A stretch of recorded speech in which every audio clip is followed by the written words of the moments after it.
Hello fellow lovers of the liminal and the weird, and welcome to another video by Liminal Spaces. I'm going to kind of do a mammoth undertaking in this video. I'm going to explain exactly what's going on in Hard-Boiled Wonderland and the End of the World by Haruki Murakami. I had actually done this video in December of 2023. Here we are in February of 2025, and I wanted to redo the video. So I've taken the other one down. And the reason that I'm redoing it is because there's been another translation of Hard-Boiled Wonderland and the End of the World by J. Rubin. So now we have two different translations of this book. Now, before we get started, of course, this is going to be a plot-spoiling deep read. I'll get into that in just a second. But before we get started, this is a companion piece to another video. The part one of this is a review of Hard-Boiled Wonderland, plus the publication history and the writing history of this book, and which of these two translations I prefer, Alfred Birnbaum's or J. Rubin's. This makes a lot more sense when you start with that video. I'll put the link in the description to that first video. If you're just jumping onto this one, I suggest you go to the first one and start there. If you're not interested in the history of the publication or anything like that, you've just read it and are like, what the heck's going on, then you can watch this video without watching the first one, but it's a lot more fun in my opinion if you watch the first one. All right, enough about that. So this is of course going to be a plot spoiling deep read. So I've sat and thought about this a lot and what I think the best way to do this would be, and the answer that I've come up with and the answer that I came up with in the original video, I'm going to do this structured wise the same, is that I'm going to put the book into chronological order. This book is not in chronological order. Things happen all over the place. And I'm going to take all the plot points and string them out in a chronological fashion. What that means is I'm going to spoil the main driving part of this narrative right away. So I highly recommend, if you have not read this book, that you don't watch this video just yet. Go read the book. It's one of the best books ever written. I really love it. What a great book it is. And then come back and give this a watch. If you don't mind having everything spoiled for you, then there's nothing I can do about that. So here we go. We're going to jump into this, and we're going to jump into it by talking about things that don't happen in this book until way later in the book. So if we put this in chronological order, the first character that is important to this text is the scientist. He's called the scientist in the Birnbaum translation. He might be in both of them. The scientist is a genius. He's always been a genius. He's really good at what he does. He loves science. He loves experimenting and that kind of stuff. Now, this book takes place in what seems like kind of a regular Tokyo. However, it's a little bit in the future Tokyo, and the info wars have become huge. I think this book was written in like 81 to 83. So of course computers were around and starting to be a thing, but they weren't incorporated into everybody's homes and lives yet at that point. And I think Murakami was considering what information would mean in this kind of new computer age. But instead of looking at computers, he decided to look at people. I'll get into that in a second. Anyway, in this slight future Tokyo, there are two major players in the InfoWars games. They are the Calcutex, and they work for the system, which is basically kind of, I think, refers to the government.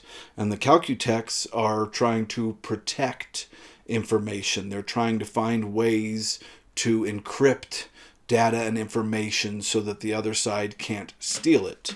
The side that wants to steal it are the semiotics, and they work for something called the factory, which kind of connects them with corporations and that idea. So these two places are constantly fighting out. fighting it out. The semiotics are trying to steal data that is encrypted by the calcutex, and so on, so forth. Now, Murakami, through his characters, posits throughout the book that perhaps these two companies are controlled by the same puppet master, that really it's like a right hand stealing from the left hand type of situation, which is really interesting. All the kind of politics of the semiotics and the calcutex are interesting throughout this whole book. But anyway, this young, brilliant scientist has been studying, just on his own, the concept of how to encrypt data. And he was looking at stuff like, okay, if you have a spy, it's talking to somebody back in the home country but can't do so directly, maybe they'll use a book and they'll create a code, and each of them has to have a copy of the book to undo the code. Well, that's a great idea, unless, of course, the enemy finds out what book it is, and then your code is broken. So he's trying to think of ways to create unbreakable codes. And he's thinking about the concept of every bit of encrypted data needs like a cipher. It needs like the book where the person can go to undo the encrypting, right? So he uses that book analogy. And what this scientist comes up with, well, first he is brought on to the calcutex, and he would never really work for either side, but the calcutex really give him a great deal. They give him free reign. They give him a ton of money, a laboratory where he can do this work and also any other work he wants, just as long as he can find a way to encrypt data that cannot be broken. So he's thinking about this, and he decides or realizes that the only truly unique thing that somebody has that they can use to encrypt data, and then the data can be put back through and unencrypted but can never be stolen, is a person's subconscious mind. And this is a wild idea. So he tests out, I think he has 3 people that he tests it out on first. He puts a block around a person's subconscious so that data can't leak in and out. Of course, there has to be an in and out because the subconscious is there psychologically for a reason. So people still need to be able to use their subconscious. But he blocks off most of it and creates this channel where data can come in and out.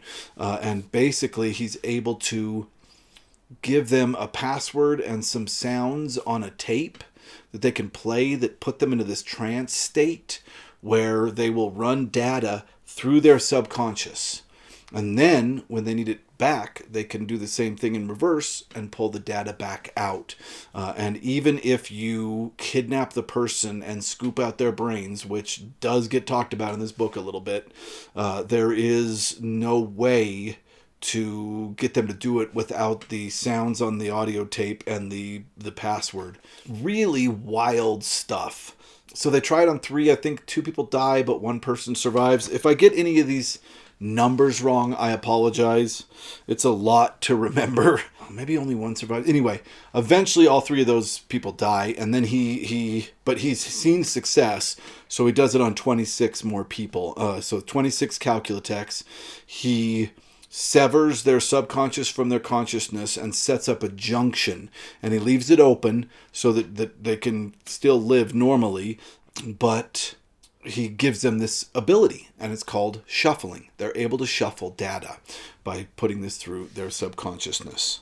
So once he's done with these surgeries, he kind of decides he doesn't want to work for the calcutex anymore. He's done his thing. Unfortunately, the calcutex don't want him to go. They're like, wait a minute, you're going to instantly go and sell our information to the semiotics, and we're going to lose out on this incredible ability. We don't want to do that. So finally they come to an understanding, and basically what they say is, look, we're going to keep paying you this huge amount. You don't have to work on anything. We don't care. You have your lab. You can do whatever you want. We're not going to look over your shoulder. We don't care. Just don't leave until we make sure that all this shuffling stuff works. So he's like, okay, that makes sense. He doesn't. They're afraid he's going to go over to the other side. He doesn't want to worry about that. So he stays. And what he gets interested in is he's working with these Calcutechs, not directly. He never works directly with the Calcutechs. He never meets them or anything. But what he figures out, just for fun, while he's sitting around, is that he can have these Calcutechs look at something and map the responses in the brain, and he does more intricate mapping until pictures start revealing themselves. And he realizes what he's getting is a picture first and then eventually video of the person's subconscious, what that person's subconscious looks like. And he does this for all 26 of the Calcutechs. And he was an amateur filmmaker for a while back in his younger days. So he kind of becomes obsessed with this concept of looking at these Calcutechs' subconsciousnesses, and he notices that some of them kind of form an actual narrative story, that people have created pure analogy or metaphorical places inside their heads to deal with the data that's constantly coming in from the consciousness.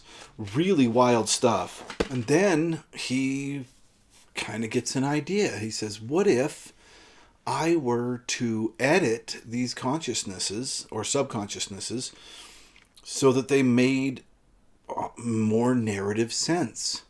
And he does this. He goes through and he edits each Calcutech's subconscious into a narrative that actually kind of makes sense. And he's like, gosh, I wonder what would happen if I were to put these into the brains. So then he adds these second edited subconsciousnesses into each Calcutech's brain. And he puts a junction on there that only he knows how to switch. And he never turns them on. He just puts them in there. They never click over. Basically, they take up a little space, but they do not affect the brain in any way. And since they're never turned on, they mean nothing. So he just kind of does that because he's bored. And it really, later in the book, gets into the kind of ethics of science and how effed up this is. After about 2 years of shuffling, the people start dying off. And in the end, only one of them survives. Only one of them survives. And that's our narrator for Hard-Boiled Wonderland section of this book. He's the only one left, but he survives like 3 years after. And eventually they put a hold on shuffling data, and they say, okay, we got to put a hold on this. We don't know what's going on. And the scientist is finally able to extricate himself from working for the Calcutechs, and he goes and creates his own lab in a very special building underground, under the building. And while he's down there, he starts studying skulls and the properties of sound. He gets way into sound and acoustics, and he's studying the skulls of animals, and he's learning how to mess with sound, that the skull can vibrate in a certain way, and if you shoot different, and this is just my basic understanding of this. The book doesn't really go into it, but he's canceling out certain sounds in skulls so he can turn off sound. Wild stuff. But anyway, he's kind of out of the picture, although he knows the Calcutechs are very much interested in this one Calcutech that is still surviving. The only one of them that didn't die. And he knows that they're going to probably dissect him to try to figure out exactly what it is about him that's allowing him to survive, so that they can create a new generation based on whatever's working with this guy. So he knows this guy is going to be in some pretty bad stuff with the Calcutex because he survived. He's kind of their only chance to save the shuffling program. So he's like, you know, I'm going to get a hold of this guy. I've never met the guy personally, but I'm going to get a hold of this guy, and just for fun, just to see what happens, I'm going to flip the switch that makes his edited subconscious that the scientist had edited and put into the head. I'm going to make that be his subconscious. We're going to skip his regular subconscious and use the new edited subconscious just because he really wants to see how that works. So he decides he's going to do this, but he has to be very careful because once that switch is flipped, you have to unswitch it within a couple of days, or the brain's going to go haywire and that junction switch is going to lock into place and he won't be able to do anything about it, which is going to have some incredibly bad repercussions for the Calcutech, which we'll get into later. And that brings us to the actual opening of the novel. We start in a really interesting way, and I've talked about this in the first video, so I'm going to do this kind of quick. Again, this video works better if you watch that first video before this. So it opens in a very liminal space. When we open that novel, well, the first thing that we see when we open the novel, which is incredible, and this is true of the of every copy of this book. You'll find this map in every copy. It's the end papers in this version, but you see we start like all good fantasy novels with a map. And the first time I ever read this book, when I popped that open, I instantly thought, man, that kind of looks like the top view of a skull, which turned out to be absolutely accurate. So that's the first thing we see when we open this novel. And the next thing, when we start reading, first page, is our unnamed Calculatech narrator riding in an elevator. We don't know any of the backstory I just gave. All that is unknown to us. It's just a man in an elevator who can't tell. The elevator is made so well that he can't tell if he's going up or down or sideways at all. He doesn't know what direction he's moving. He also lets us know that he has been surgically altered in order to launder and shuffle data. Now, laundering and shuffling is two different things. Laundering is a quick run through that is just it's not a shuffle, it's just an encoding of the data to prepare it to be shuffled. And the Calcutech does this while awake. The actual shuffling of the data happens in a trance state. The Calcutech is not aware of it and he's not awake. But he tells us he's able to do this and that he's here on a job from some old scientist he's never heard of. And Murakami presents this surgery, what this surgery means in a really interesting way. He says that the brain's been split, kind of left and right, which the narrator himself says is inaccurate, but is the easiest way to think about this, because really it's the consciousness and the subconsciousness that's been split. But he takes both of his hands and he puts them in his pocket, and he has a different amount of change in each of his pockets, and he sits there and counts the change in each pocket at the same time, simultaneously, and then adds the two together in his brain. Really cool image.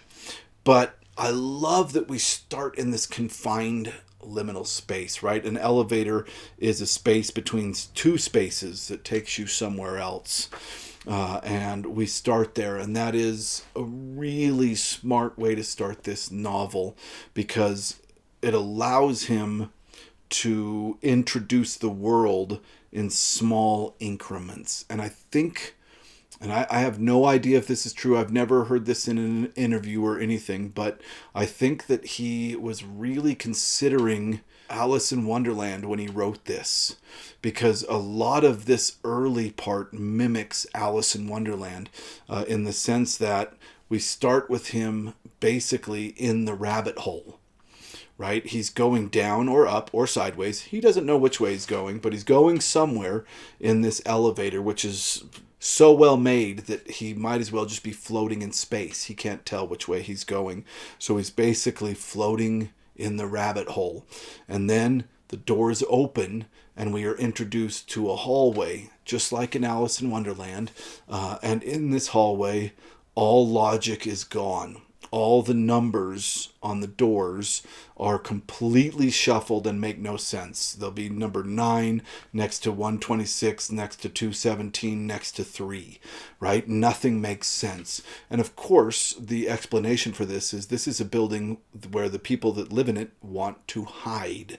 They don't want anybody getting in. They don't want anybody knowing what the elevator's doing, and they don't want anybody able to figure out where a specific room is. So all of this is done for security reasons, but it also really mimics the nonsensical nature of Alice in Wonderland, which I think that this book is trying to do. It's trying to create a scientific world where logic slowly falls apart, and that's exactly what happens. It's really, really well done.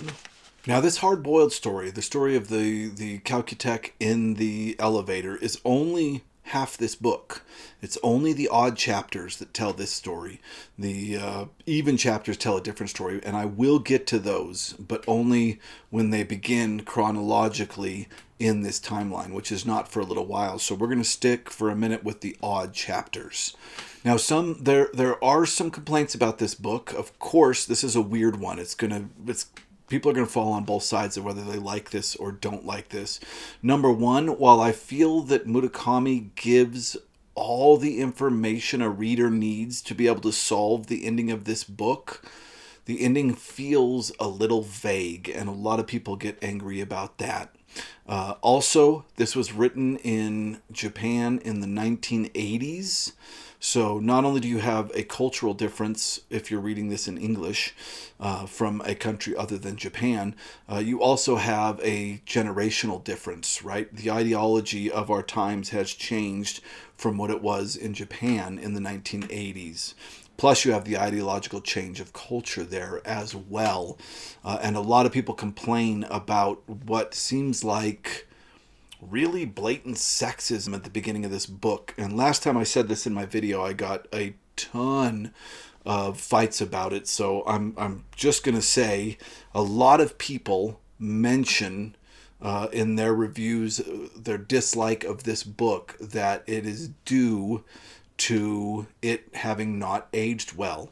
And I can see where they're coming from. I'm not going to deny that at all. The 80s were a different time. However, I will state that if you are able to get past that, the aspects of it not having aged well, this character that is about to be introduced, the woman in the pink suit, is probably the coolest character in this book, hands down. Also, she is constantly in control. This is not like the hard-boiled detective guy is helping the scientist's young granddaughter through this dangerous times. It is absolutely the scientist's young granddaughter is dragging along this ineffectual Calcutech through places that he would never dream of going and trying to keep him alive. It's really, really awesome. And some of the narrative in this guy's brain does get uber sexual and weird. But on the same note, I think Murakami was writing for his time some really gender challenging relationships between these two. It was really really interesting when I read it in the early 2000s.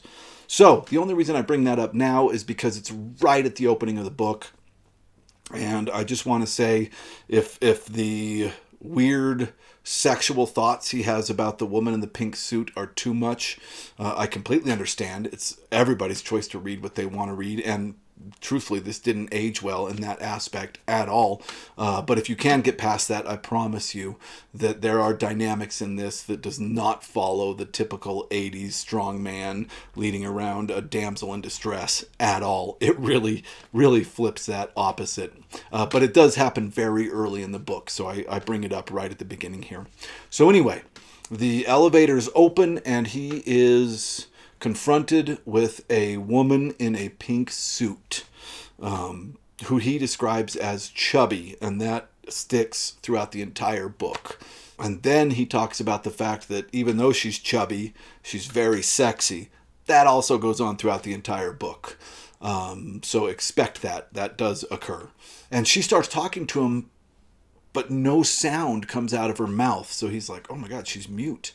And he had to take some lip reading courses as a Calcutech, so he's able to kind of understand her, and it makes for some really funny translations at the beginning of this. And there is a wit in this book. Sometimes that wit falls over to that not aging as well, but most of the time the wit hits really good in this book. There were times I laughed out loud, and this is one of them, him trying to understand what this woman is saying to him, and misunderstanding some of the words she says.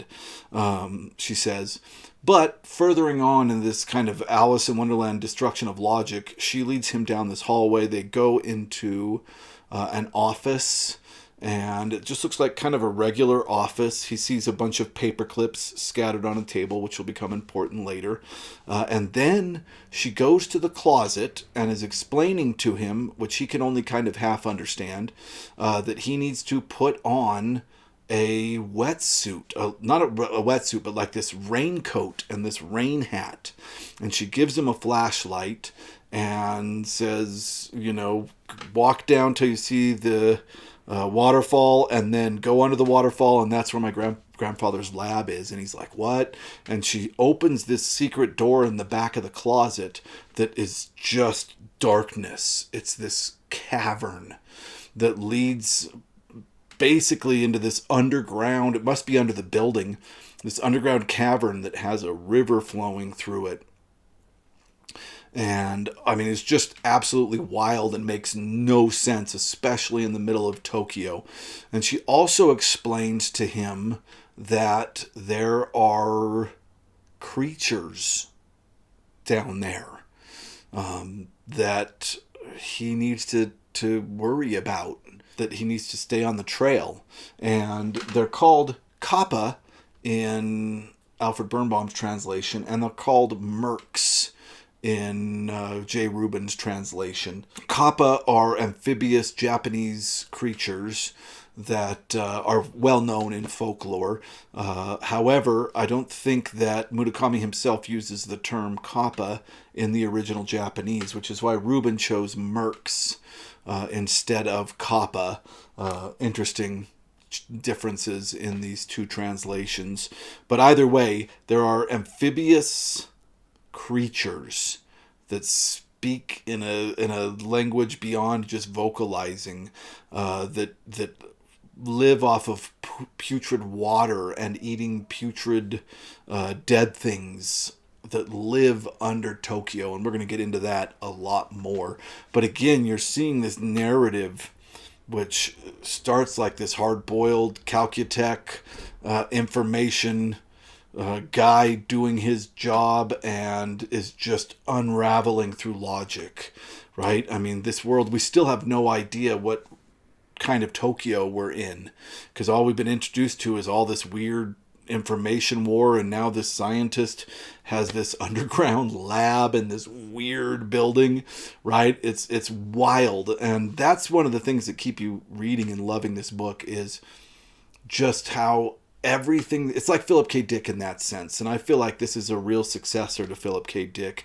And everything that is the most interesting / weird thing that can happen in this novel happens. Every time you think he's taken it to as far as he's going to take it, he takes it further. It's absolutely wild, wild stuff.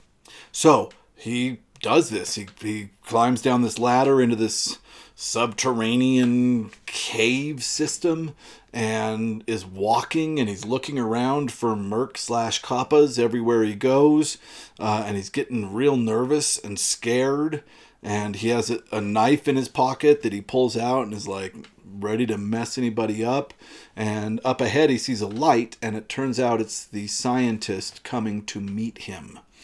And the scientist comes up to him, and they talk, and they're walking, and the waterfall gets too loud for him to hear what the scientist's talking about, and the scientist is like, oh, hold on just a second.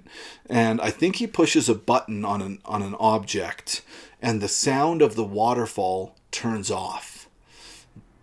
Really, it turns down. He says it goes from the sound of this huge waterfall to the sound of a bathtub filling, right? And this throws off his equilibrium. He can hear the scientist perfectly, but he says it's too strange for the body to walk under a waterfall that isn't making the right amount of noise, right? He says a waterfall should make a waterfall's amount of noise. Again, the weirdest thing happening that could possibly happen. So they walk under the waterfall, and the scientist takes him into his lab and says, yeah, I've got some data I need you to launder, and then I need you to shuffle it. And the guy's like, no, shuffling's been paused. And he's like, hey, I have all the forms here giving you permission to shuffle. I need you to shuffle this data. And he's like, okay. So first he has to launder it so that he can take it home where he'll shuffle it. So he launders the data, and he's talking to the scientist. He's telling him about how laundering and shuffling works, which is hilarious because, as we know, when we put it in chronological order, he's telling the person that invented shuffling about shuffling. And in between these laundering sessions, which he has to do in large chunks of time, he learns more about the scientist and what the scientist is studying. The scientist has these shelves with all these mammalian skulls on it. And he's talking about eventually the world will become a world with no sound because sound is really not that necessary. Just the weird stuff that he's studying. And of course, the book goes a lot into the philosophy of a world without sound and how weird that world would be. All right, I've been recording this video in chunks, so it's been a couple of days, but I'm going to keep on going from where we left off. So he tells the scientist that his granddaughter, he asks him, how long has she been mute? And he's like, oh no, she's not mute. I turned her sound off, I think like a week back, and I've forgotten to turn it back on. So I have to run and turn it on. So he runs off to turn his granddaughter's sound back on, and the narrator is left in the lab to finish laundering. Eventually the scientist comes back. He finishes laundering, and the scientist is like, okay, here's the deal. You have to be back here in 3 days. So what he has to do is take the laundered data, go home, and shuffle it, and then come back in 3 days' time. And the book doesn't go into what's going to happen when he comes back, but he has to shuffle that data. And shuffling is something that he does on his own. He doesn't do it in front of people. So he has the laundered data, which is basically so that he can get home without the data being stolen.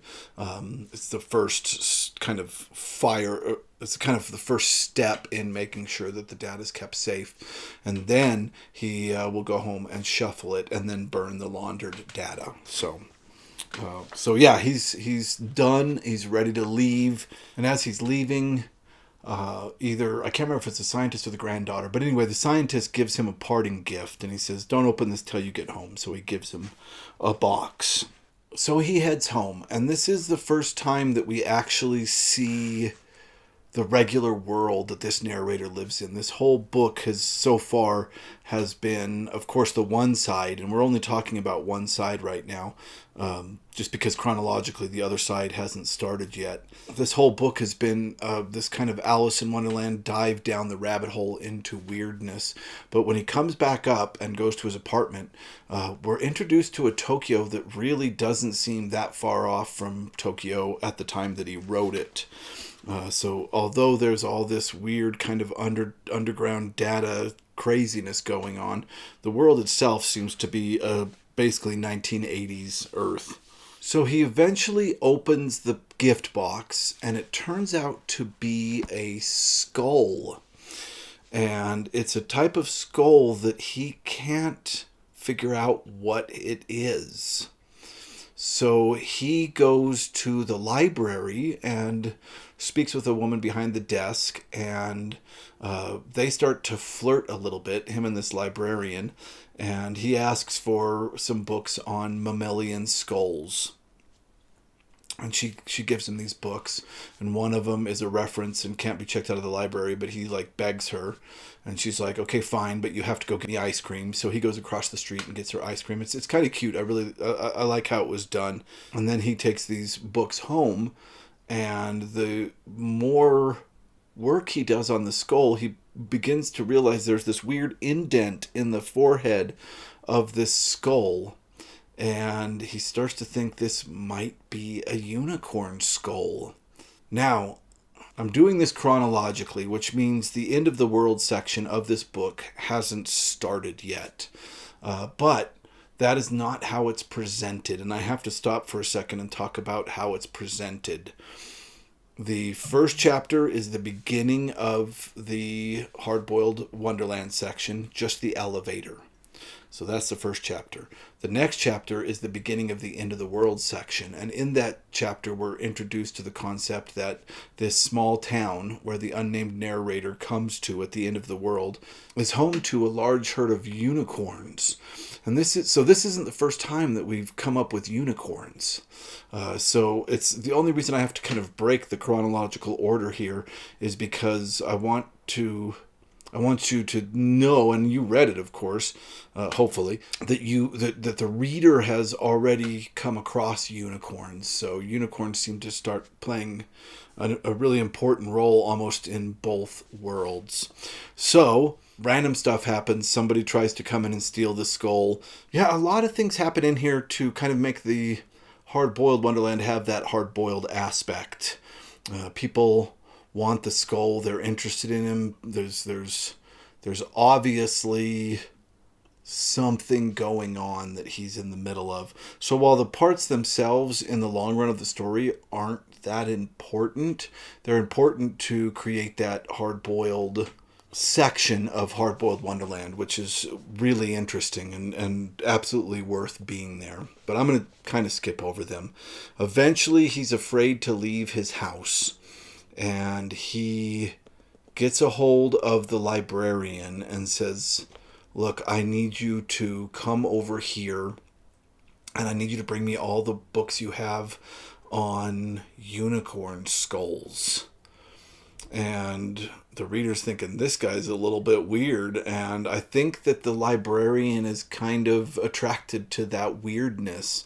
Either way, she agrees and meets him there. And it kind of turns into a date. But before the date, we get an interesting story about a unicorn skull that is discovered, I believe, in Germany during World War II. Forgive me if I get this wrong. And it's the story of this skull being lost. And so there's this possible actual unicorn skull. And the story is told of how it's lost and never really came to light. And one of the things that they think about is that these unicorns were in an isolated area, which at one point could have been this huge crater that eventually became a hill as, thousands of years passed. And this is our first clue to link the two worlds, the one with the unicorns and the town with the wall. And it's a red herring, but it's beautifully done, and it's so mysterious that we start thinking maybe all this stuff that's happening in this kind of fantasy end of the world section of this book takes place thousands of years in the past with this unicorn herd around this town. And of course, we have to connect the skulls in both places. We start to think, man, this is probably a unicorn skull from way back then. And I bring it up. I didn't bring it up, I don't think I brought it up in my original deep read because it is a red herring. That is not what this town is. But it was fun to go on the path of that red herring. It really was. So I wanted to bring it up. And then this kind of becomes a date. And in typical Murakami fashion, and I think that some people have a real problem with this and some people really liked it. It's definitely of its time. His women characters always have some unique attribute that makes them kind of jump out on the page, but in a really unique manner is the only way I can describe it. I overuse that word. I'm sorry. In this case, the woman, the librarian, is super skinny, but she can eat so much. And I mean, just like champion eater, putting it away. And she explains that she has gastric dilation.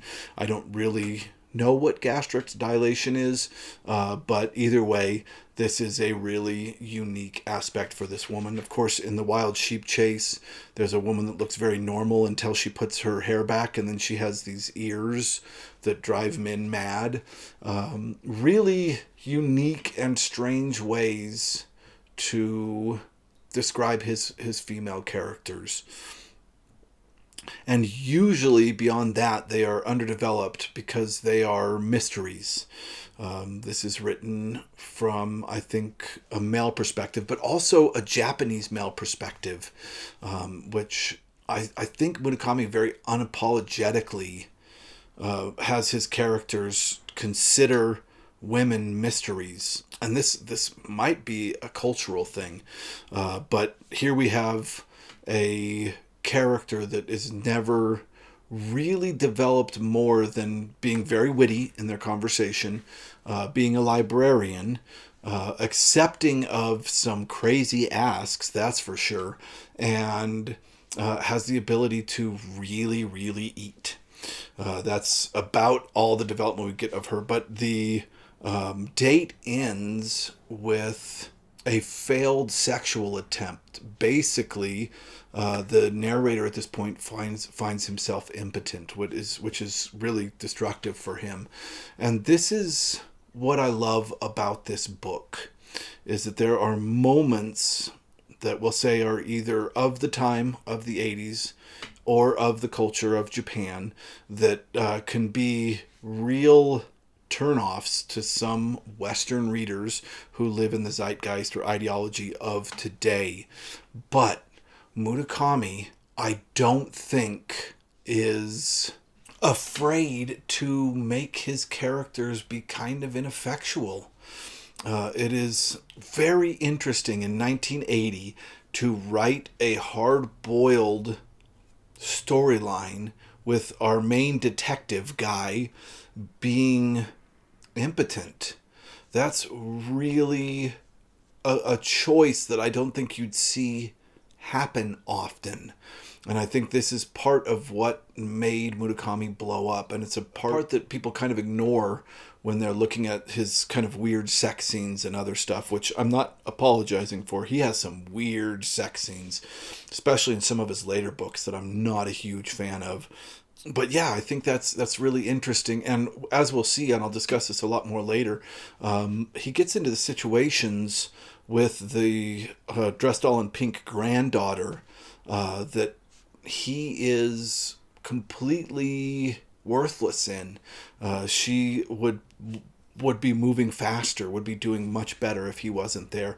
We'll get into that more later, but most importantly, he is unable to perform at this moment. And she goes away and says it's no big deal, and he's wondering, like, was it the food or was it the weird laundering? Like, what made this happen? So after she leaves, he sits down and shuffles the data. And this is the moment chronologically in the book where the end of the world portion of the book starts. So he actually staggered it. He pushed the end of the world stuff way earlier into the book. So you're reading this end of the world story, but it's right now in this moment when he's shuffling data that end of the world story actually begins, because the data that the scientists sent was nothing more than a way to switch the junction boxes, to flip him over to the second subconscious that was edited by the scientist to make it a more cohesive narrative. He wakes up from shuffling at 10:26. And now we can get to the end of the world. So we're going to start with the chapters that we've been ignoring thus far, the even chapters in the book.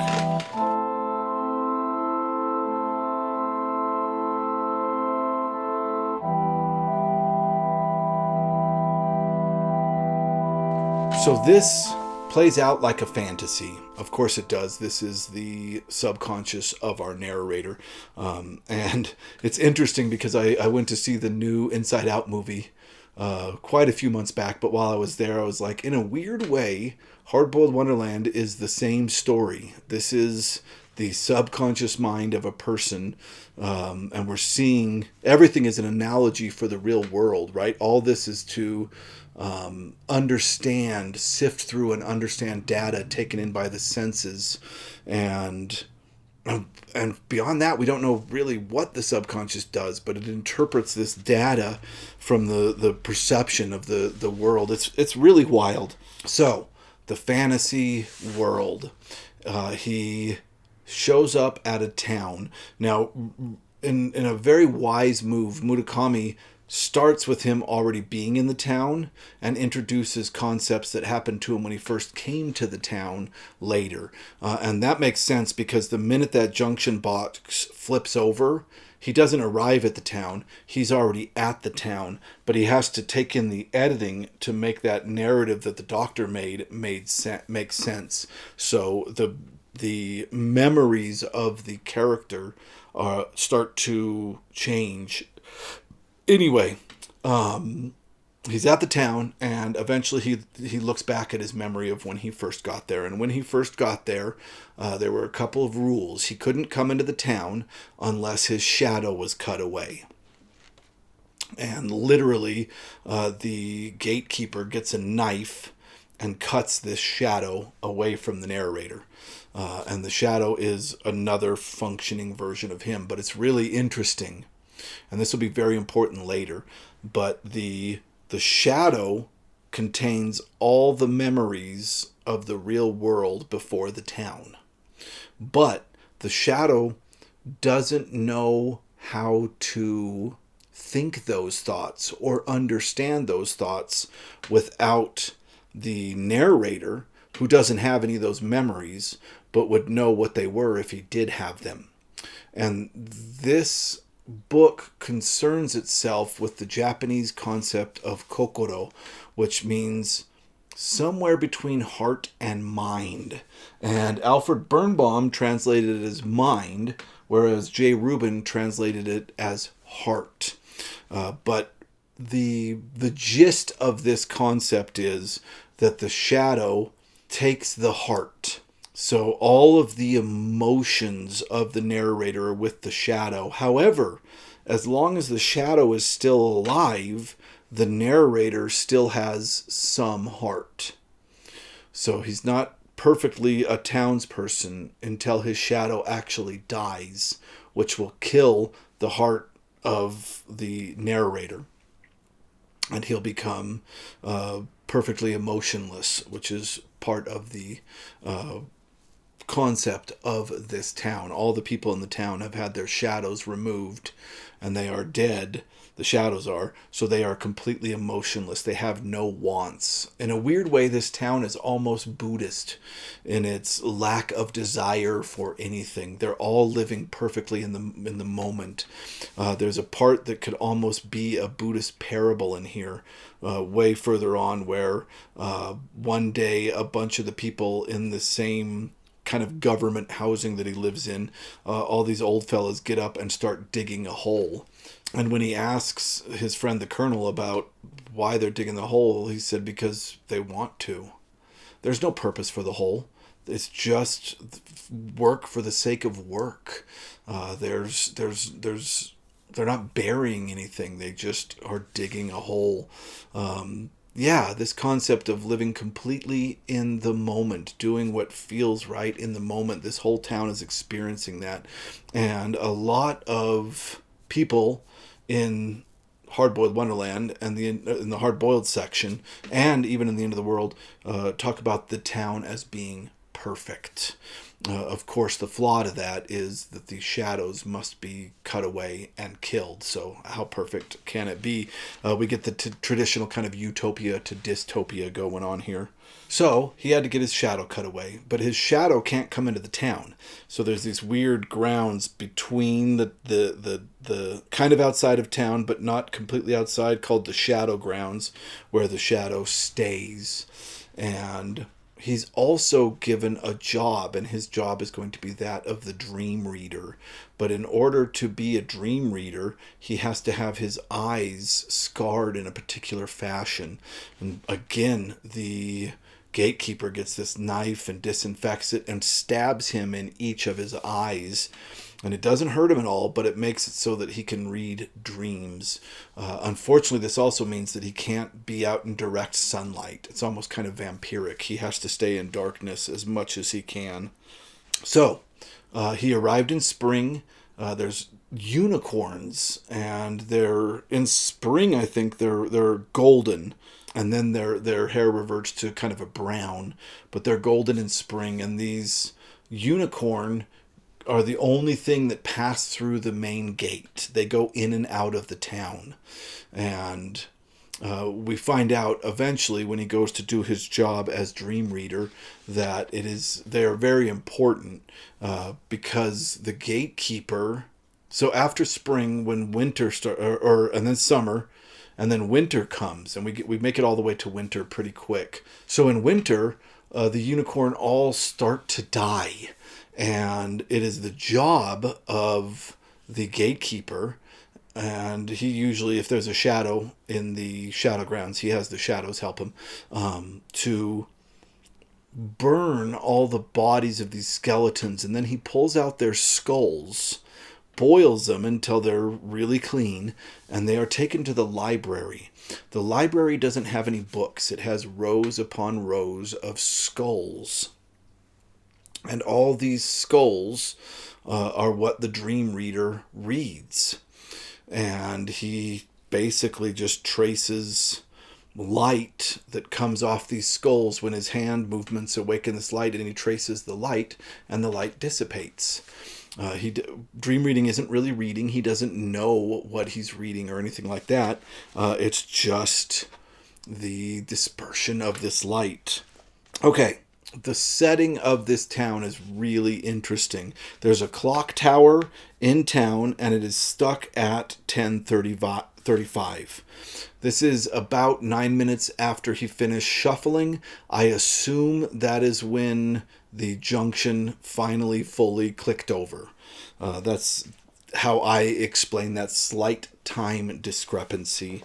But yeah, the clock tower is stuck at that time, and the world is interesting because it seems like it used to have a lot more people. But one of the gates is now closed. It's now sealed off. And the river that used to be this huge river is almost completely dried up. There's just like a stream river that runs through town. But all these places are abandoned and closed down, which kind of gives us the idea that this sealing, this moment of sealing, changing from his well-working subconscious to this sealed subconscious, this edited and sealed subconscious, made a lot of the processes the subconscious did no longer work.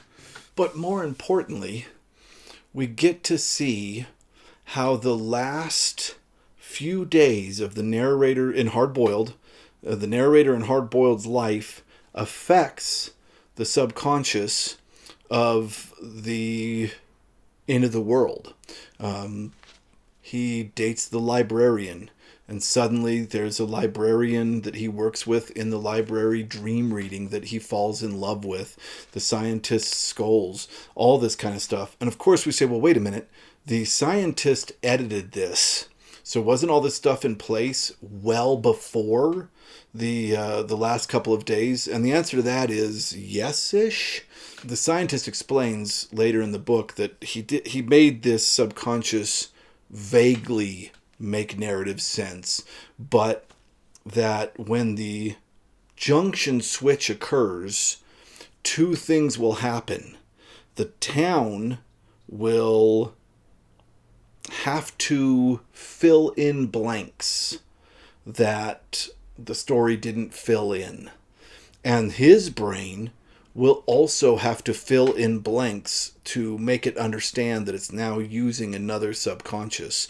So the two worlds start affecting each other right away, which is pretty cool. But we do know that the unicorns and the skulls were already there. And we start to wonder, did the scientist start studying skulls because he was interested in this guy's subconscious or what? But the unicorn skull that the scientist gave the guy in the Hard-Boiled Wonderland is a fake that he had made, and it's a really good fake. But he had it made in honor of the subconscious of this guy and all the unicorns and everything. So that's the real meaning of the unicorn skull. Time doesn't work the same in this world. Months could pass in a second, and the scientist eventually describes this. It's beautiful how it's done, and all of this is coming from later in the book when he meets the scientist again. But the scientist says he starts with, how can you print a full set of encyclopedias on a toothpick? And the way he explains it is if you made every letter in the encyclopedia set into a number, and you made out this huge, long number, then all you'd have to do is put a decimal point in front of the number, and on a toothpick, cut a mark on the toothpick right at that number. And then somebody could take the toothpick, see where the mark is, measure where the mark is, and pull out the encyclopedia again. Now, it's a great idea, and the scientist says, of course, we don't have anything that can cut that precise of a mark on a toothpick, unfortunately. But he says he leads that concept, how you can put a decimal in front of a number, and really, if you make the toothpick a 1, you can kind of have infinite data storage on it if you can make a precise enough cut. And then he moves on to the concept of course, if you split a second, you have infinity. If you split a second and then split that and then split that and split that. And that is what time is like in the end of the world. It is a moment. I mean, a person can think so much in just a moment, and that is kind of what this subconscious does. It's really wild. This, of course, this End of the World was inspired by The Castle, and if you read Franz Kafka's The Castle, at the very beginning, when he first comes into town, all the descriptions of the snow and everything are just really, really beautiful, and I could see where Murakami picked up his inspiration. I really can. The chapters read so beautifully, and they are filled with this kind of relaxed perfectness of just existing in this small town. And that's something I wasn't really able to explain in the last deep read that I'm glad to talk about here, if only for a second. And that is this story is so beautiful and so inspirational. I think there's a whole anime that was, and I've seen it, that was inspired. The manga artist specifically came out and said it was inspired by this. There's no way that I can explain it well enough for you to understand how interesting this end of the world section is without reading it yourself. It's really, really beautifully done. And very little happens, which makes it hard to discuss in a deep read because it's not about what happens. It's about how beautifully it's done. And Murakami wrote a foreword to this translation, J. Rubin's translation, and in it he says he knew he wanted to write about End of the World. End of the World existed before Hard-Boiled Wonderland, and he knew he wanted to write about End of the World, but the problem with End of the World is it was motionless. There was no action and barely any plot. So that's where he came up with the idea of Hard-Boiled Wonderland, to kind of put forth this plot-heavy action story with this glacial, beautiful story, so that he could have both. Really, really brilliantly done. So, chronological spoiler stuff coming up. We don't find this out till way later in the End of the World section. But the shadow knows that the narrator created this world. The shadow knows that this is the narrator's world, and he knows that if he, the shadow, dies, the narrator will be trapped in this world forever. So he doesn't want that. So eventually he gets in contact with the narrator and says, I want you to make a map of the town. And this kicks off the narrator walking all around this town, making a map, which is filled with so much beautiful imagery. This is a winter novel. Much of this takes place in winter, and it's very, very well done. So we have to switch off the end of the world for a while because he's just walking around making a map, and it's really beautiful. But we get into the next part of Hard-Boiled Wonderland, and the things that are happening in this novel, the important things are happening in Hard-Boiled Wonderland. I'm just going to, really quick, I didn't do this in the original Deep Read, but I am going to mention that there are two people that break into his house. One's a very short man and one's like a huge refrigerator-sized guy. And they trash his house and cut his belly open. But they say they're doing him a favor because all these groups are looking for him, and they want to be a third data hunting party or something, and they want to know what's going on with the skull and all this kind of stuff. Luckily, he had taken the skull and put it in a locker in a mall somewhere, so it wasn't there. But what ends up happening is the grandfather's lab is ransacked, and somehow the semiotics have connected with these underground mercs / kappa that nobody really wants to deal with because they're disgusting creatures. But the semiotics teamed up with them, and the grandfather has had to run for his life deeper into that cavern. And the young woman in pink gets a hold of him and says, we have to go find my grandfather or the world will end. And he's like, what do you mean the world's going to end? And she's like, I don't know. He just told me that if you don't meet with him in a certain amount of time, the world's going to end. And of course, the grandfather is talking about his world, Hard-Boiled's world, because the grandfather knows that after a certain amount of time, the junction in his brain is going to burn out, and he's going to be trapped forever in the end of the world. Basically, he will he'll be in a coma in the Hard-Boiled narrative for the rest of his life, and live out his consciousness will basically live out the rest of the body's life in Hard-Boiled in the end of the world. That's what he means by the world's going to end. So he's like, okay, he's got a cut belly.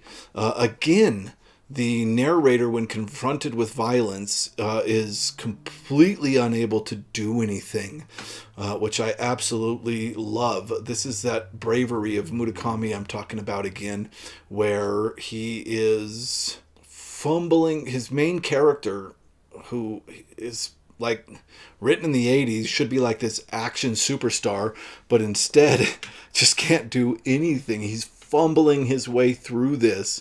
And this is a uniqueness of Murakami's narrators, is they often just, things happen and they just go with them.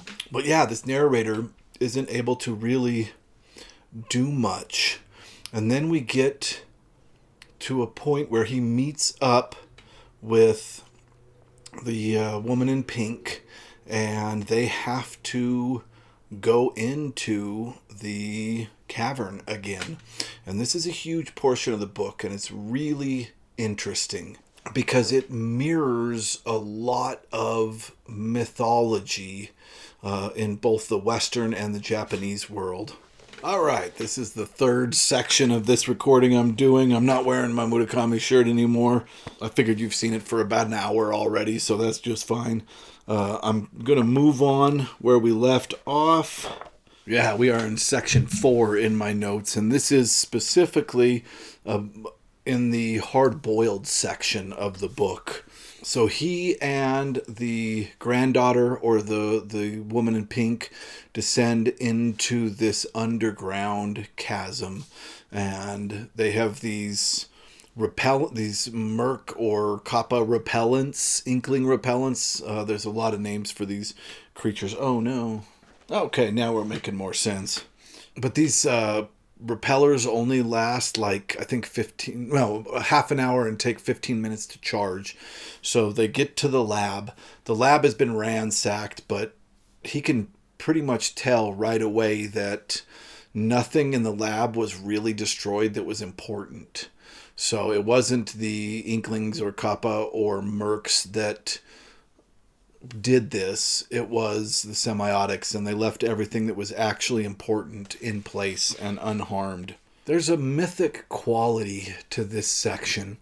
Of course, mythology and folklore have, for thousands of years, been interested in the descent into the underworld, and that is exactly what plays out here. This is a descent into the underworld. And of course, we think of things like Persephone and lots of different Greek stories where people go into the underworld.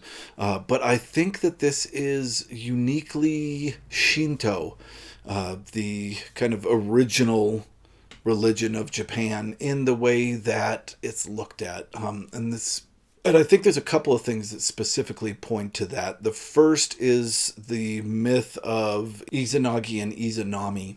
This is a very early Japanese myth, and it's about the original couple that formed the islands of Japan.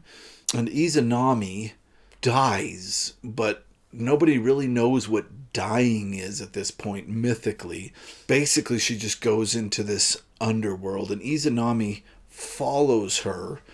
And there's all kinds of things that occur. It's a really enjoyable myth. But basically, he gets to her and she says, okay, let's go. And she says, but she says, there's one rule. When we're leaving, she says, you can't look back at me. Don't look back at me until we are out of the underworld. And he agrees to that. And they're running and all this stuff happens. And eventually he looks back at her and she is putrid. She is rotting. And he is completely disgusted and runs out and I think moves the rock that keeps her blocked there. It's been a long time since I've talked about this myth. If I got stuff wrong, please let me know in the comments. I apologize. But I think that this is the important myth to look at when considering this section in Hard-Boiled Wonderland and the End of the World, because this echoes the Shinto belief that the impurity of putridness and blood and rotting and all of these things play a huge role in Shinto even today. The idea of pollution. And this entire process of them going underground and more of the society of the Mercs or Inklings are revealed. And they are what I would consider the most Shinto of bad creatures. They wait for flesh to rot before they eat it. They drink putrid water. Like, everything about these people is offensive to anybody really, but offensive to Shinto ideals most of all. And the concept that their main shrine, and I'll get to that in a sec, they eventually go underground, their main shrine is mirroring a very important shrine in Tokyo. They're right underneath each other, is really interesting. The way that this landscape is described is really interesting because they are in pitch black. And this is a large chunk of this book, and it is so incredible and so spooky. They go through these caverns, and then they end up going up a mountain, and they enter this place that is sacred to the Inklings or the Mercs. And there's these carved reliefs of this fish that they worship, and there's holes that fill up with water that have all these leeches in it. And all of this is described through feel because of how dark it is. This part really reminded me a lot of The Tombs of Atuan by Ursula K. Le Guin, just because that book, and I read this one way before I read that one. This book blew my mind with how wild an idea it was to put so much of the book underground. And Atuan takes that a step further, really, truly. So much of that book is underground and in complete darkness. It's really a wild idea, and one that it takes, I think, a very good writer to keep people interested in that kind of closed, lightless environment. And Murakami did it as well as Ursula K. Le Guin, in my opinion. They both did really incredible jobs at this. So yeah, we get this entire underworld descent theme going on, and he's going under there for answers. And in the end, he receives all the knowledge from the professor. Now, I don't need to go over this. It's a very important part of the book, but of course that was the beginning of this deep dive. All that information I gave you about the scientist and the editing of the subconscious and adding it to their brains and all of that. But the new information that we get is that it's too late now. The junction switch is going to fuse. So for the rest of his life, the subconscious that was sealed off and edited by the scientist is going to be the subconscious that he has to use. And because of the sealed off and the editing, it's going to make him go into a coma in the hard-boiled world. And he's going to live out the rest of his life. His consciousness is going to live out the rest of his life in this other world, this end of the world world. And the scientist says, you know, I know it's terrible, but it's a beautiful world. It's a world of perfection. And again, we get that, which I feel is a very Buddhist concept of how much the people at the end of the world, because they have done away with emotions, are able to live completely in the moment.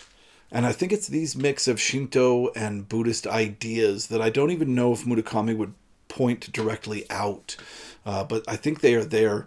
Makes this novel, of course, the fact that it was written by a Japanese person makes it inherently Japanese, but these are kind of cultural things within the framework of Japanese society that had to exist for this novel to exist.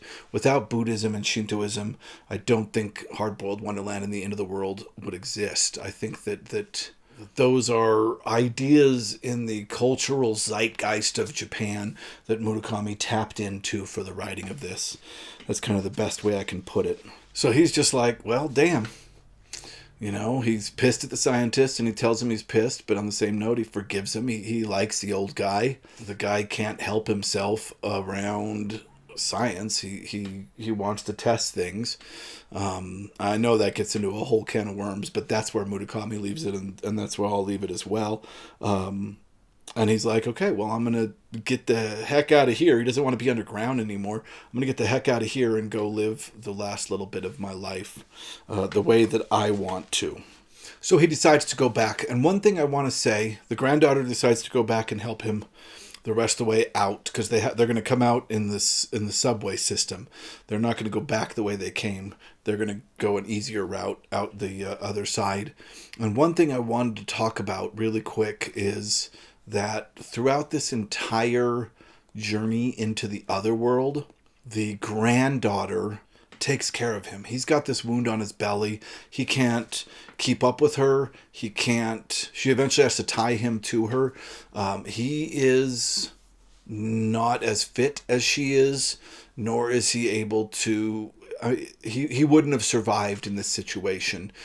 She is obviously in control, which kind of connected me back to Izanami and Izanagi. It's an interesting tale because Izanami seems to be the one telling Izanagi what he has to do to get out of the underworld. She's the one that understands it all. So we get that mirroring. Again, this character is so strong, and we'll get more into this later. Yeah, throughout this, she slowly became one of my favorite characters. Just incredible. Okay, at this point in the novel, the even chapters, the end of the world, become a little bit more important. The story kind of moves over there. So his shadow is slowly withering away in the shadow fields. In the shadow grounds, and winter comes, and winter's really crazy. And again, I think I talked about this a lot. This is so beautiful and can only be experienced by reading it. I can't describe it enough to tell you how beautiful these sections are. But he makes a map of the town, and he and his shadow decide to escape. And they plan a time, but before all that, he is interested in having a relationship with this librarian that is there to help him read these dreams. And a lot of things, he finds out a lot of things about this world in this part. So, and a lot of this is from his shadow. He finds out that the unicorns are there because removing the shadow is not a perfect way to completely remove one of mind or heart, right? Kokoro. So so people slowly will start having feelings again, and the unicorns kind of graze through town and suck up all of this kokoro that is around, that enables these people to stay in this perfect state where they they don't have to deal with the burden of heart or mind. And then they go outside the wall, they die, and their skulls are brought in, filled with these dreams or the heart and mind of the townspeople, and the dream reader dissipates it into the air. Also, the librarian's like wanting some way to make him happy, and she brings up the concept of maybe an instrument, or maybe he does. I think she says, "Do you want anything?" And he says instrument. I can't remember exactly how that goes down, but either way, they start looking for an instrument. He becomes obsessed with an instrument, and eventually he finds what I assume is like a what's that Weird Al Yankovic instrument? Accordion. Although it's not called that in either of the books. Concertina, I think, is what they call it in the books. But anyway, it seems like it has bellows like an accordion. And he finds this instrument and is interested in the concept of coming up with a song, but he can't remember what songs sound like. So it all comes to a head where he's like, okay, I want to escape with my shadow. And he plans to meet him the next day. He's going to escape with his shadow. But on the same note, he wants to find a way to bring back the heart and mind of the librarian, or the assistant that helps him read the skulls. So he starts kind of plotting and planning to do that. So if we switch now to the hard-boiled chapters, he eventually makes his way back out of the crazy underneath Tokyo, and is wandering around trying to figure out how to spend his last 24 hours. And this is a part of the book that, again, I feel like this existential crisis he has just walking around Tokyo, looking at things and trying to make sense of a world he's about to leave is really incredible reading, but impossible to describe. So I'm going to kind of have to skip over that. That's one of the reasons you should absolutely read this novel. But eventually he ends up on a date with the librarian, the same one that had brought him the books on unicorn skulls, and so on and so forth. So they have a date, and for some odd reason, this existential crisis, the fact that he knows he's leaving the next day, not really leaving, but he's going to go into a coma, allows him to just love this person that's in front of him, and they are able to make love, and he is able to perform, which is something, of course, that's been very much worrying him. And they have a wonderful and beautiful night. So in the end of the world section, he's decided that if all these unicorns soak up leftover heart and mind, that somewhere in all these skulls, the librarian assistant that helps him read the dreams, I know this gets confusing because there's a librarian in each section. This librarian assistant that helps him read dreams, her mind has to be part of everything that's in all these skulls, but they don't know how they're going to pull it out. And he is trying to find a song. Meanwhile, in the hard-boiled section, he and his librarian date are laying there and he starts talking about a memory about singing Danny Boy. And it's weird because one of the things the scientist says is that his conscious mind is going to start making memories up so that the edited version of the subconscious will make sense. So we don't know if the Danny Boy thing is made up for the next part. It's strange because at this point in the novel, I don't know which world's affecting which because it goes both ways. But anyway, he remembers playing Danny Boy, and then in the end of the world section, he remembers the song Danny Boy and starts playing it, and all this light starts coming out of the skulls, and he is able to begin to bring this heart back to the librarian with all these glowing skulls and him playing Danny Boy. And then for me, the most kind of magically realist moment in this science fiction book occurs. And that is that the unicorn skull in the Hard-Boiled Wonderland, the one that was made by the professor, starts to glow.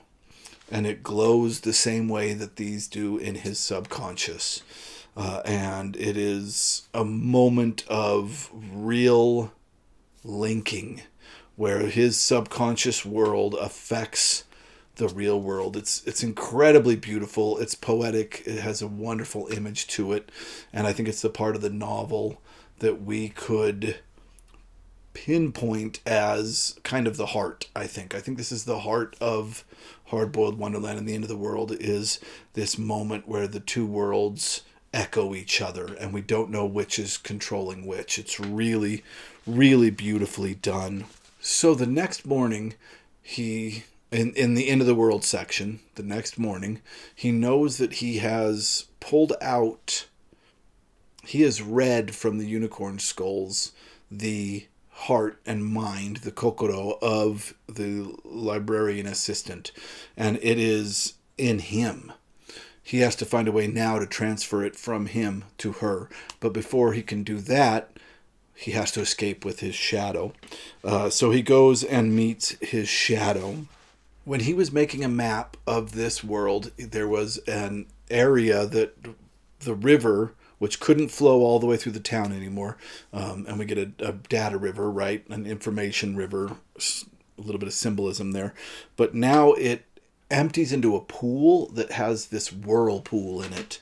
And the shadow has decided that there's caverns under there, and that they can go through that whirlpool and get out of these caverns and go back to the world.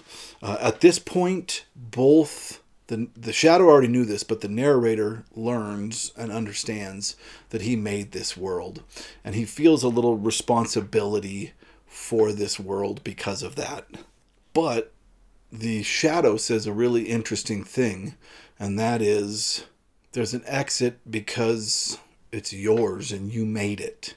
So there has to be an exit because this world has everything. Everything is in this end of the world section. Everything. So it has to have an exit as well. So this is what they've decided on. So in the hard-boiled world, or the real world, he has driven to a park and is sitting in his car. First he drinks some beers, and then he's sitting in this park just waiting to go into a coma.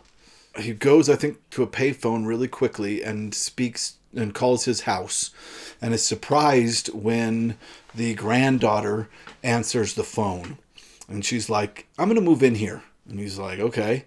And she's like, "Also, I'm going to freeze your body. I'm going to freeze it, and once we figure out a way to fix this, I'm going to bring you back to life." And he's like, "You can do whatever you want with my body. I don't care." And Then he says, but there's some bad people. Remember, somebody broke into his house and cut his stomach open. We talked about that earlier. Really big guy, really small guy. And he says, there's going to be people visiting you you're not going to like. And she's like, oh, they already came by. I shot the big guy's ear off, and they won't bother me again. And this is why I love this character. Like, everybody else is working their butts off to do the best they can, and she is like a level above. She's just absolutely incredible character. Really, really cool. And then he just closes his eyes and waits for the world to end. Back in the end of the world, the Shadow and him are ready to jump in so they can reconnect and go out to the outside world and live again. And he says, no, I'm staying here. The Shadow has to go by on his own. He has to leave on his own.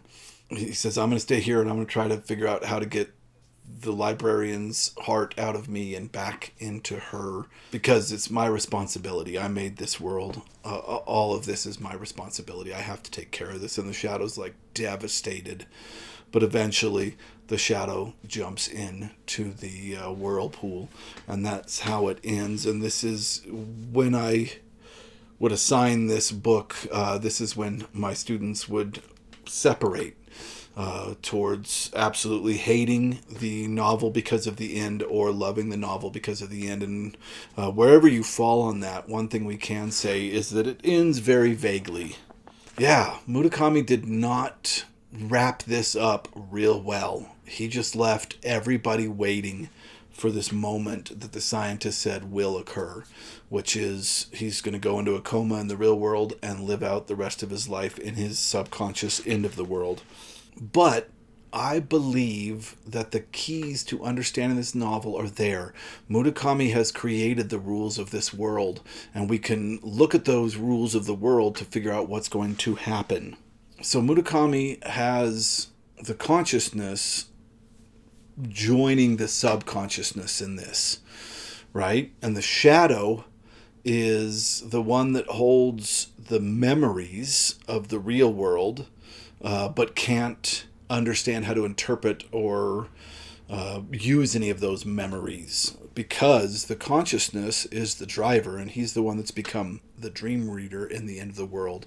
So if they both jumped in together, which was the original plan, they would reform, become a whole person, and live again on the outside of the world, right? They would live in the hard-boiled world and be fine. He'd remember all of his past and so on and so forth, and know how to use those memories.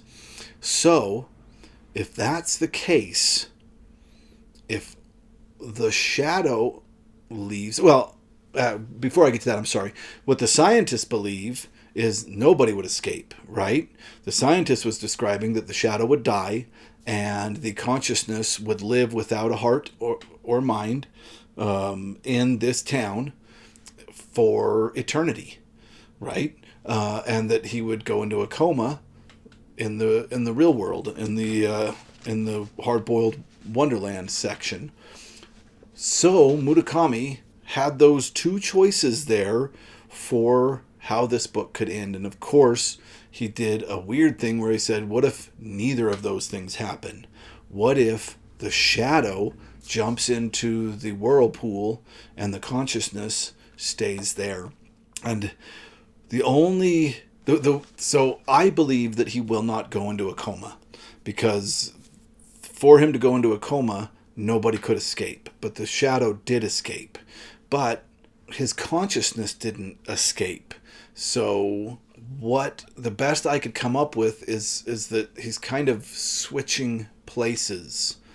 His Shadow, which was the kind of subconscious carrier of the data that his consciousness was filtering in through living, has now become the consciousness, and his consciousness now lives in the subconscious.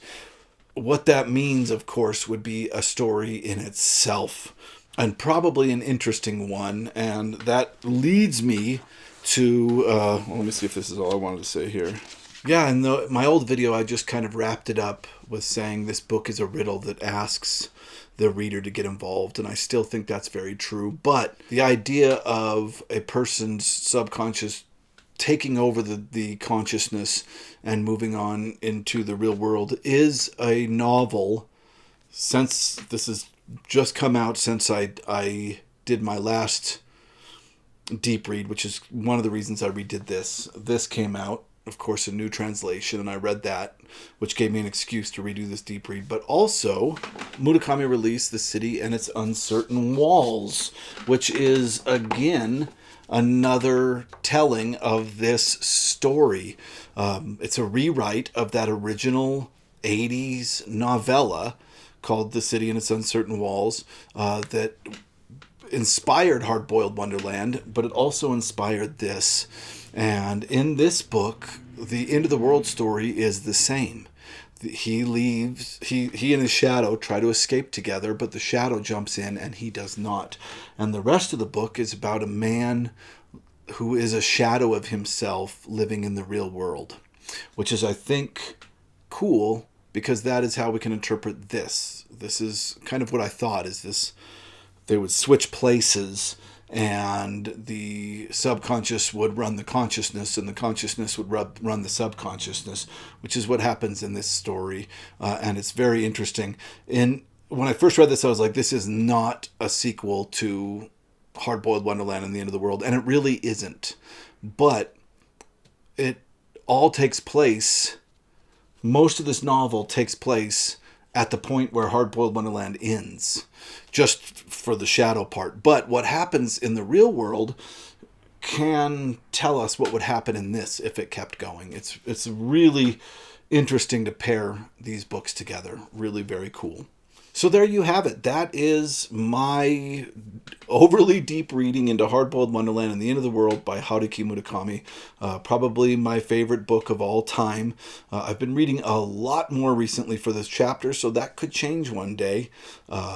But yeah, I know you guys have listened to a lot of me talking about this and are probably tired of it, but I promise this is it. I have done it. I have done my deep reading, and that is that. If you're looking at which translation you should read, go watch the first video in this, which is just the regular review of Hard-Boiled Wonderland and the End of the World. I get very deep into each of these translations. Okay, I want to end with, really quick, just looking at some of the covers for this book.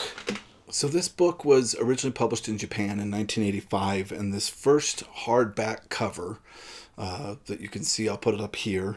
I don't know who did the art here, but it's a very small piece of art on the front cover here, and it looks like you can see a man with his shadow in front of him, and then what looks like directions coming out of his head, maybe connecting to mapping, and then a clock hand behind him is kind of what I see. I don't know if any of that is right.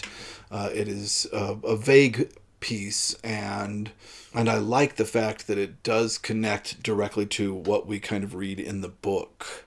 The first, so I'm looking, it may look like I'm looking weird off the camera, but I'm looking at my screen over here. The Japanese paperback edition of this is really interesting because, of course, in Japan, the paperbacks come in two. They break the story into two to keep the size of these paperbacks uniform. So here on this picture, you can see them put together. Again, I don't know who this artist is, but this one I have a hard time figuring out what it has to do with the book. We have these people here with a shell and some kind of light being pointed at a forest. I'm not sure this was even drawn specifically for this book. I just don't, I really don't understand. I feel like they just kind of picked the weirdest piece they could to put on these covers. I've never really understood this cover. So in 1991, we got this, which is the first American edition translated by Alfred Birnbaum. And again, I do know who did the cover art for this. The cover art for this one is Shigeo Okamoto, and I don't quite get it. There's like a floating rock and a tree and some really nice mowed grass with blue dots all over it. Again, I don't know exactly. I guess this could be the brain, and this could be the outside world. I don't know what the blue dots. Again, I feel like they have chosen a very abstract piece of art and thrown it on here without really doing something that has a connection to the story itself. And I don't know, maybe the artist did read this book and decided this was exactly how it needed to be shown. I'm not sure. I think this next one I think is the British First. And this one has a wall and then a building. So I think it represents the end of the world in Tokyo, and then these unicorn skulls floating through the sky. This one really feels like to me that it was made with the book in mind, and that artist was David Cutter. So I think David Cutter read the book and made a cover that really had this book in mind. I believe this blue one is the next one that was released, and I am not 100% sure about this, so you guys can correct me if I'm wrong. This is the first cover that I had of it, and I was never a fan of this cover. I felt like this guy holding well, let me see if I can find a copy of this. Yeah, this might be the first vintage one, but yeah, this guy kind of curled up with the kind of 80s graphic background with the red marble. The red marbles and the blue marbles. I don't know what's going on with these. I do like that there's a shadow back there, but again, I don't feel like any... And me as a person, I prefer the older art, the paintings that were done by people that read through these books, and maybe all of these people did read through this book. I don't know. I'm not as much of a fan as modern covers as I am as of vintage covers. I don't know who did this one, but I think this is the first paperback American version. Right after that, we get another vintage edition, which is this edition, and this is my reading copy from when I did this a year ago. The art on this one is by Mark J. Cohen, and this art was the one they used on the most recent translation as well. And it is a picture of two women's faces. And I guess that could be the librarians? Yeah, I don't know. Maybe I'm too hard on modern art. I just don't feel like they're doing it like they used to, the covers. All that to say, my favorite art of all... Oh, I'm not wearing the shirt anymore. My favorite art of all is this cover, which is a face of a Japanese man with the top of his head becoming a small town. The face on this one is obviously Murakami, but it is really beautiful, and for me, absolutely captures the entirety of this novel without really giving too much away. So this is my favorite cover for all of the Hard-Boiled Wonderland and the End of the World books. Okay, I feel like I have officially said everything I need to say about Haruki Murakami's Hard-Boiled Wonderland and the End of the World. Let me know in the comments if you liked it, if you loved it, if you hated it, if this deep reading helped you understand it more, or if you think I'm crazy, any of that. Let me know in the comments, and I appreciate you guys watching this. All right, we'll see you next time.